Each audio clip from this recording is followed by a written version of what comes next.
જય માતાજી જય માતાજી મિત્રો, હું એક ગુજરાતી ફિલ્મ ડાયરેક્ટર સરજીત રાવલ બોલું છું।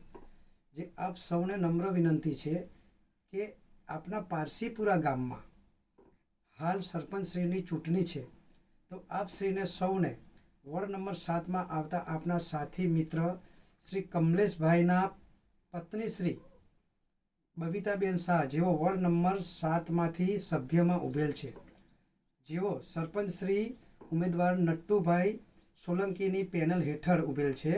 તો આપ સૌને વિનંતી છે કે સાવલી તાલુકામાં આવતી નિમેટા ગ્રામ પંચાયત વોર્ડ નંબર 7માં આવેલ છે, તો ત્યાંના લાગતા હર વ્યક્તિગત ભાઈઓ તથા બહેનો તેમજ વડીલ આપને સૌને નમ્ર વિનંતી છે કે જેનું નિશાન છે કાચનો ગ્લાસ, જેનો અનુક્રમ નંબર 2 છે, તો વોટ અપાવી સહયોગ આપવા નમ્ર વિનંતી કરું છું। જય માતાજી।